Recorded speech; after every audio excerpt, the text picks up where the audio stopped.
भारत देश के सबसे महान और प्रसिद्ध कवियों में से एक कालिदास संस्कृत भाषा में अपनी काव्य की रचना करते थे। उनकी लिखी हुई बहुत सी रचनाएं काफ़ी प्रसिद्ध हुईं। उनमें मेघदूत, कुमारसंभव और रघुवंश, जिन्हें व्यापक रूप से प्राचीन भारत का सबसे महान कवि और नाटककार माना जाता है। कालिदास के जन्म स्थान का आधिकारिक जानकारी नहीं है। कुछ लोग उनका जन्मस्थल उज्जैन तो कुछ उत्तराखंड रुद्रप्रयाग बताते हैं। अनेक विद्वानों का उनके जन्म को लेकर अलग अलग मत है। कथाओं के अनुसार कालिदास शारीरिक रूप से बहुत सुंदर थे और चंद्रगुप्त विक्रमादित्य के दरबार के नवरत्नों में से एक थे। कहा जाता है कि प्रारंभिक जीवन में कालिदास अनपढ़ और मूर्ख थे।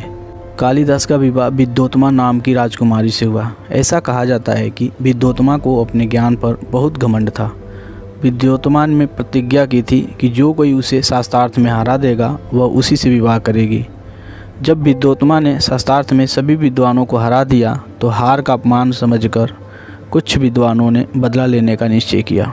सभी विद्वान महामूर्ख व्यक्ति की तलाश में निकले। कुछ दूर जाने के बाद उन्हें एक व्यक्ति दिखाई दिया जो जिस डाल पर बैठा था उसी डाल को काट रहा था। उन्होंने सोचा कि इससे बड़ा मूर्ख इस दुनिया में नहीं मिलेगा। उन्होंने उसे राजकुमारी से विवाह का प्रलोभन देकर नीचे उतारा और कहा, मौन धारण कर लो और जो हम कहेंगे वही करना।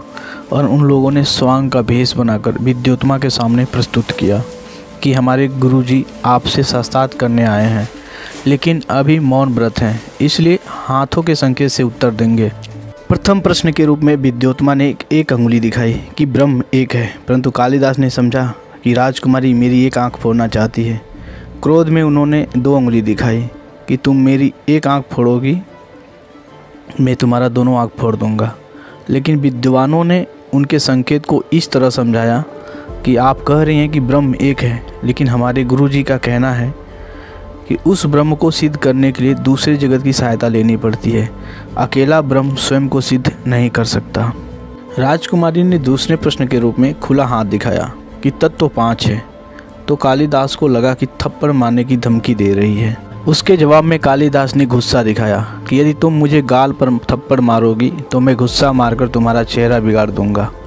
विद्वानों ने समझाया कि गुरु कहना चाह रहे हैं कि भले आप कह रही हैं कि 5 तत्व अलग अलग हैं, पृथ्वी, जल, आकाश, वायु और अग्नि, परंतु यह तत्व अलग अलग रूप में कोई विशिष्ट कार्य संपन्न नहीं कर सकते, लेकिन आपस में मिलकर एक उत्तम शरीर का रूप ले लेते हैं, जो कि ईश्वर की सर्वश्रेष्ठ कृति है। इस प्रकार प्रश्नोत्तर के अंत में विद्योत्मा अपनी हार स्वीकार कर लेती हैं। फिर शर्त के अनुसार कालिदास और विद्योत्मा का विवाह होता है।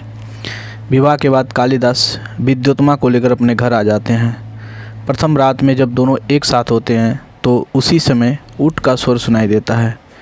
विद्योत्मा संस्कृत में पूछती हैं कि मैं तत्, परंतु कालिदास संस्कृत नहीं जानते थे, इसलिए उनके मुंह से निकल जाता है उट्र।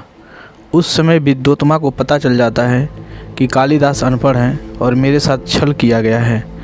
उसने कालिदास को धिक्कारा और यह कहकर घर से निकाल दिया कि सच्चे विद्वान बने बिना घर वापस नहीं आना। कालिदास ने घर छोड़ दिया और काली माता के मंदिर में माँ काली की आराधना करने लगे। काली देवी के आशीर्वाद से वे ज्ञानी और धनवान बन गए। ज्ञान प्राप्ति के बाद जब वे घर लौटे तो उन्होंने दरवाज़ा खटखटाकर कहा, कपाटम उद्घाटय सुंदरी, अर्थात दरवाज़ा खोलो सुंदरी।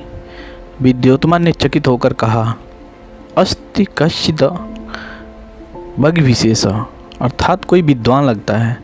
इस प्रकार कालिदास ने विद्योत्मा को अपनी पत्नी पद से त्याग दिया और अपना पथ प्रदर्शक गुरु माना और उसके इस वाक्य को अपने काव्यों में जगह दी।